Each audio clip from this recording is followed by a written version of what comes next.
Hello everyone, welcome back to my channel into another class of sexual reproduction in flowering plants. In this class we are going to talk about the female reproductive part of the plant, which is known as pistil or gynoecium. Now the pistil is consisting of three different parts. One landing stage like this landing stage, there is this kind of stalk-like structure, and the bulging portion is like this.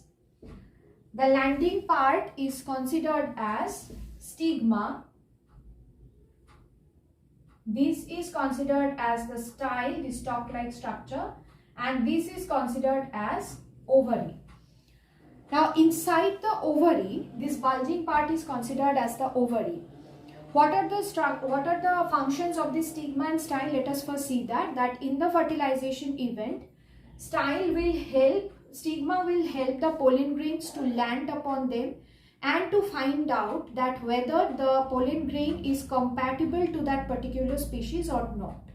Because say for example we are talking about China rose. So in a garden there is not only China rose, there are so many other species available over there.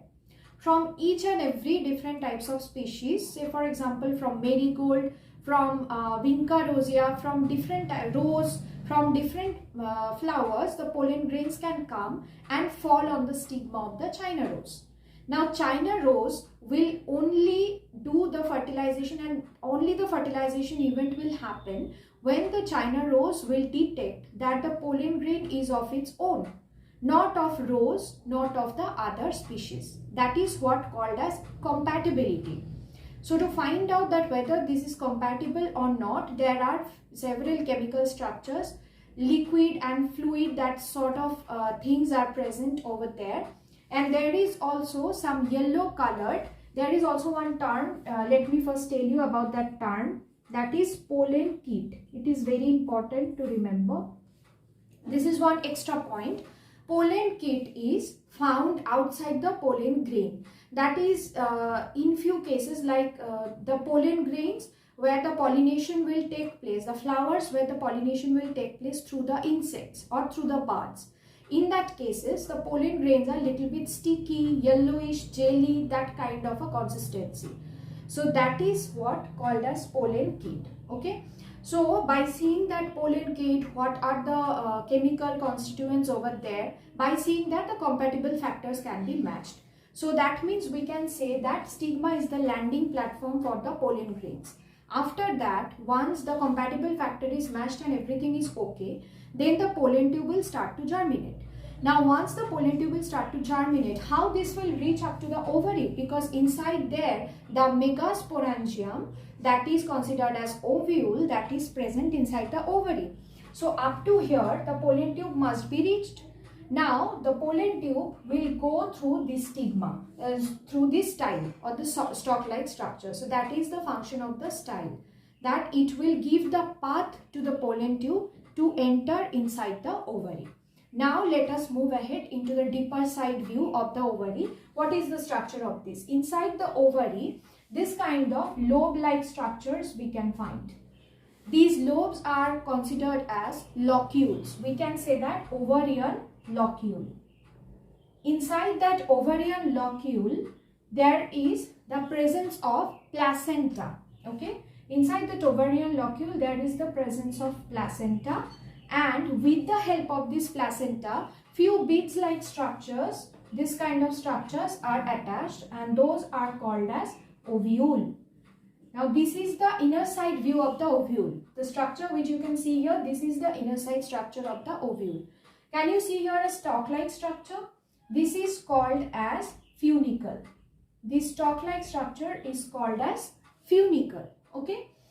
So with the help of this funicle, the ovule can remain attached to the placenta, and through that placenta it can draw nutrition from the outside environment, that is from the rest of the part, of the ovary. Now with the funicle, the rest of the structure of the ovule is attached to some point, to this point. So we can consider this point as hilum. Okay. This point can be considered as hilum. Now if you will see that from the inner side view, this is called as embryo sac. Embryo sac is actually containing the future embryo and future plant. So this is the embryo sac. There are few cells which are called as nucellus cell, which are extremely rich in nutrients and provide the nutrients to the growing embryo inside the embryo sac. And these structure can be protected from outside through 1 or 2 or 3 layers of the structure, and this is considered as integument. So as you can see here, there are 2 integuments, 2 layers, outer integument, and this is considered as the inner integument. Okay, this structure is considered as the inner integument. And overall, this structure, after seeing this, can you see here, here is one pore. The integument is not continuous here. Here is one pore. So this pore is called as micropylar end. This is very important. Micropyle or micropylar end. So let me just do it like this. Micropyle, funicle, and one more end is there. Just opposite to the micropylar end, this is called as chalaza. So this chalaza site. These are 3 recognizable factors of the ovule, that how they are present in a flower. Depending upon that, different types of ovules are there. Exactly this position of the ovule, where the micropyle is upside and chalazal end is downside, this is called as orthotropous ovule. Okay. This is called as orthotropous ovule. There is also another type of ovule where we can find that if this is the funicle, then this kind of structure we can find. Okay. This kind of structure we can find. Inside this there is the embryo sac and every structure. That means here the micropylar end will be at the end side and the chalaza is at the upside. And this is the funicle. These are the reference factors. We can say these are the reference factor by seeing which we can differentiate the ovules. So this type of ovule is considered as anatropous ovule. This type of ovule is considered as anatropous ovule. Along with that, the ovule structure can be like this also. That means here can be the micropylar end, here can be the chalazal end, and this can be the funicle. So these type of several structures we can find in the structural components of the ovule. Okay, hemianatropous ovule is also present. Amphitropous, this is considered as amphitropous ovule. This structure is considered as amphitropous ovule. So in this way, different types of ovules are found depending upon how the micropylar end, chalazal end and the funicles are lying into the ovary. And here we are ending our today's lecture.